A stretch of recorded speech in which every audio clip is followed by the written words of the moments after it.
rhyme scheme, right? That's one of the poetic devices. Today we are talking about imagery, right? Imagery, and the two main topics are the five senses and starting to use figures of speech in your poems. Right? So this obviously falls under imagery and language. Right? So that's our two focuses for today. If you need some extra resources to help you understand this, there's a link here you can click on in the slides. These are just some poems that help you understand it a little bit more. So once again, this is a slide we always go over. Poetry is communicating is trying to make meaning of an experience or something that you're seeing, right? There's something you've experienced, you're trying to verbalize. Maybe you read something that you're trying to communicate, or there's some aspect of the world, right? Maybe you see some nature, or you see, and that's something we'll talk about, or you see an object, or you see something in your own head, right? But you're trying to connect that. And so what we're focusing on today is, again, how do we make how in our reading and our writing of poetry, where do we look for meaning? We're focusing on this today, right? Imagery and figures of speech. So the first thing, imagery, right? It's what kind of pictures do we make in our mind. So as we hear people talk or read, or we listen to, sometimes even music can create imagery. We listen to these things, they create visuals in our head. And so what we can do, the easiest way to create pictures is by appealing to the five senses. So our senses are smelling, what we see, what we hear, what we taste, and what we touch. And we add these details to create a stronger image. All right? So like if I'm telling a good story and I really want to transport you to where I was for the story, I would start using some of these senses, right? Like if I wanted to tell you about my couch, even the couch I'm sitting on, I would tell you about its touch, right? How it's cool leather, right? It's kind of rough, but it's also smooth, right? And so it's giving you a better image than to tell you what you can see. It's black, it has big cushions, all that kind of stuff. The big thing is when we're using imagery is we're going to start by doing these things. You're going to identify what are examples of imagery. You're going to start looking at interpreting of what does it mean, and hopefully we can start using it. These are like the levels of mastery. So we're hoping you can get to at least using by the end of this poetry unit. That would be great. Here are three examples of just some sentences, and we're just going to read them out, and I want you to think about which of the five senses are we appealing to. All right? So the first one is, he whiffed the aroma of a brewed coffee. Next one is, the children were screaming and shouting in the fields.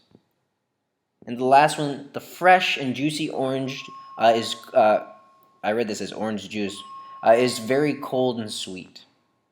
So once again, those things that you should get an image in your mind when I say the sentence, he whiffed the aroma of the brewed coffee.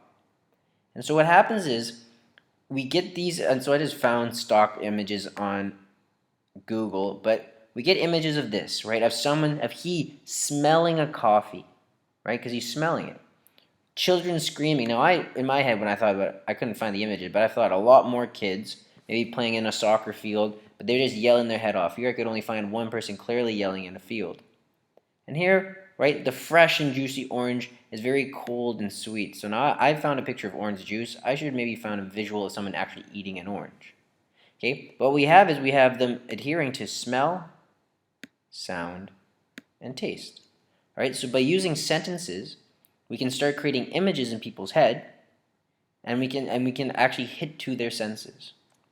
So I'm going to read you a poem, right? It's called The Monster. It's by Alice, My Monster.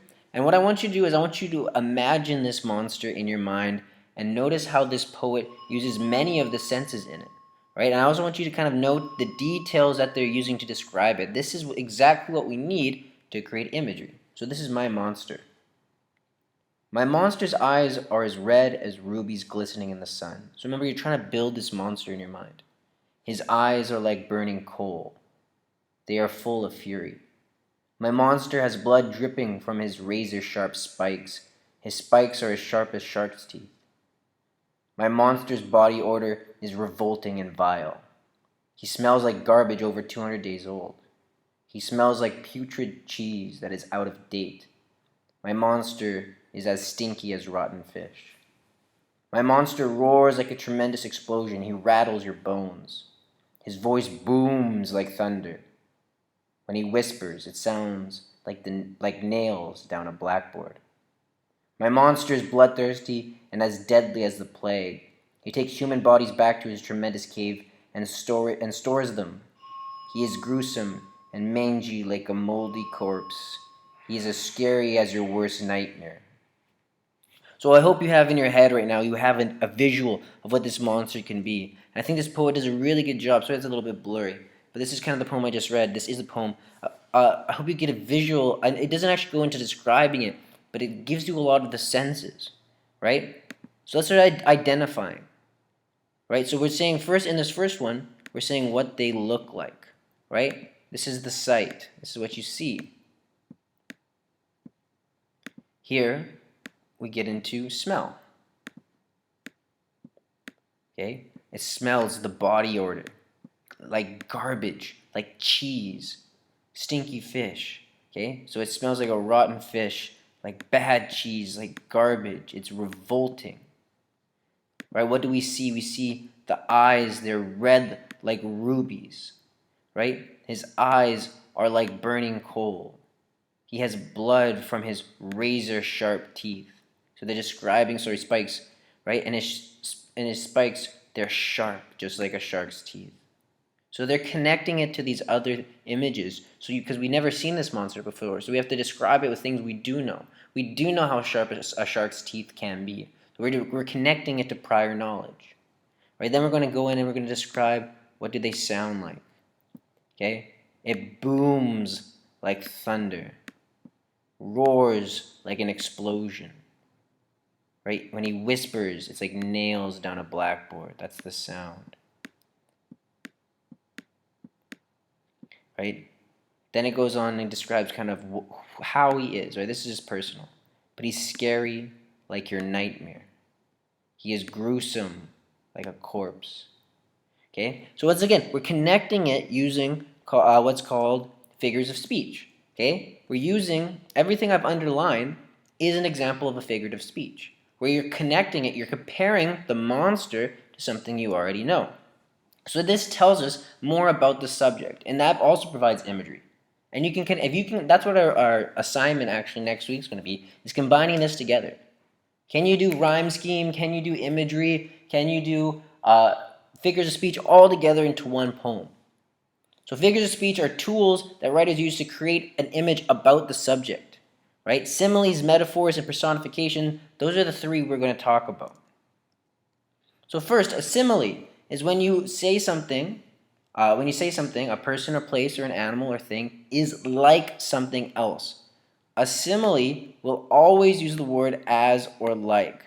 Usually it'll be as a or like something else. Okay? Or maybe it'll be the wind. So I don't know if you can hear that.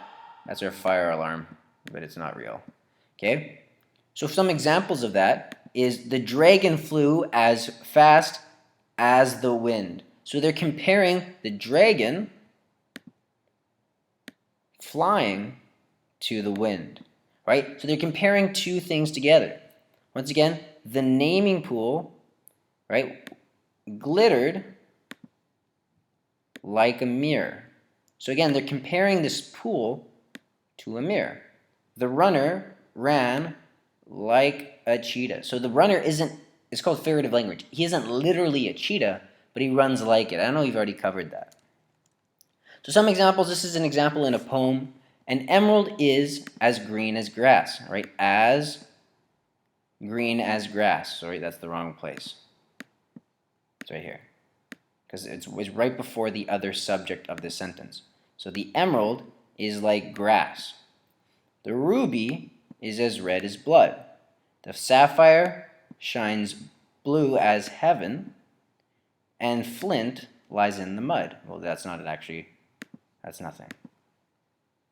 Diamond is a brilliant stone to catch the world's desire. An opal holds a fiery spark, but a flint holds a fire. So all we have here is we have at the beginning, right, we have these figures of speeches, where it's comparing the colors of these stones to other objects. So you kind of have, like, and that's what they do a lot. If I challenge you to describe a color, you have to use similes, right? If I said describe red, without using the word red, you might want to say red is like a setting sun, right? So we can know what red actually looks like, but you have to use these things to compare. Another way of comparing, but without using like or as, is a metaphor. And it's even stronger because instead of just saying it's like a, you run like a cheetah, you're saying that man is a cheetah, right? You're making the comparison even stronger. So when you use a metaphor, you're saying that a person, place, animal, or thing, it is something else. It's not just like it. It doesn't have just similar traits. It is that. Metaphors are stronger than similes. You don't mean exactly the word. It gives the qualities of one thing to another. So once again, it's still a comparison. So you're comparing two things. So I'm going to underline the subjects, right? The principal is a dragon. So how we know that this is a comparison is right here. It isn't using as, it's not using like, but you're saying this person is a dragon. Mr. Macmillan is a superstar. I'm not really a superstar, right? But you can compare me to it because I have similar qualities, right? It gives the similar qualities. The mare glared with eyes of ice, right? So glared with. So it's saying that it has the quality of ice. So again, it's mares, the mare, and it has an ice. It's comparing the two things, but it's not saying it's like his eyes or ice. He literally has the ice. These get a little bit more tricky when we get into metaphors because we have to start figuring out what do they actually mean. And so we have some sentences here. We'll go over 3 of them, but I want you to start thinking about what these mean. So here are some common expressions, right? Your voice is music to my ears. So I want you to identify what are the 2 subjects. So the first one is your voice, right? Your voice, and then what's the next thing? We might say it's ears, but we're not comparing your voice to ears, right? We're comparing your voice to music. And most people, so this is our comparison word. Your voice is music. And so what that is most people think music is really nice. And so what this means is it's saying that your voice is actually so wonderful. I love to hear it. It's like a song. Let's read the next one. John is a giant in his class, towering a foot over his classmates. So what are they comparing right now? Right? Really, they're comparing John and his classmates. But what they're saying, they're actually comparing John to a giant. Right? That's where the comparison is actually happening. John is a giant. Well, now he's not actually a giant, but because he's so tall, instead of saying John is tall like a giant, when you say John is a giant, you think he's way, way taller than even the average person, right? So it creates a better image in your head. Kylie has such a bubbly personality that she has a lot of friends. Okay, so what are they comparing here? So the first subject is obviously Kylie. Well, what are they saying she has? She has a bubbly personality. So now her personality isn't full of bubbles, right? But when you think about bubbles, right, blowing bubbles either with your little brother and sister or when you were a kid, or you think about it's fun. They giggle, they laugh, it's funny. So what they're saying is they're comparing her personality to bubbles. And so you can go through and you can do the other thing, but the big thing is that metaphors are comparing the qualities of 2 things. The qualities of 2 things. So if you want to compare, right? So a lot of times I was said that now that's a simile. You know what? We can stick to this for now. We've talked about this before. You have with Miss Sarah. These are just used in poetry. So this is how metaphors is used in poems, and we'll identify it. The night is a big black cat. The night is a big black cat. So what's comparing right now? We have 2 subjects. We have the night, and we have a black cat. So we're saying, obviously, that this cat is very dark. The moon is her topaz eyes. So we're comparing the moon to the color of her eyes, right? Is her. So the moon is her. The stars are the mice she hunts at night. The stars are what? They are the mice. And what you can do here is you can even cross this rest off, right? Because that just adds more detail to it. It adds more to the image. But really, her stars are the mice in the field of the sultry sky. So once again, the underlined stuff, that's our subjects, and the highlighted is we're comparing them. We're comparing those 2 separate items. The last thing is personification. So personification is where you give human qualities to things that aren't actually human, usually to inanimate objects or animals, right? So human traits, things that only humans can really do. So the moon smiled down at me. Now the moon is a celestial, it is a piece of rock that is floating in our gravitational field, right? It can't smile. So because it can't smile, we're giving it the quality here. Here's two poems with those examples. So Mr. Sun wakes up at dawn. In that sentence, what can the sun physically not actually do? Well, they can't actually wake up, right? The sun orbits around us. It will come every day until it blows up, which it shouldn't. Okay, so it doesn't actually wake up, it's constantly rotating. Puts on his golden slippers, climbs the summer sky at noon, trading places with the moon. So we know that he doesn't put on slippers, and we know that it can't climb. It's just rising in the sky because we're rotating. But we're giving personification, we're giving it human qualities to try to create more imagery. We're creating an image of the sun taking action. So here's another famous one. It's called The Cat and the Fiddle. So it's a nursery rhyme. Hey diddle diddle, the cat and the fiddle, the cow jumped over the moon. So first of all, we should say right away, no, I can't jump over the moon. You can't jump over the moon. I hate to crush your dreams. If your dream is to jump over the moon, go for it, but you can't do it. Neither can a cow, so we're giving human qualities to an animal. The little dog laughed. Now we say hyenas can laugh, but they actually don't laugh, right? That's a human quality. To see such sport, and the dish, like the service dish, like a plate, ran away with the spoon. So we're giving these human qualities to tell a story and create an image in our head. This is the end of that slide. Right now you can stop, you can work on the first worksheet, and then you can go on to discussing what our poems are.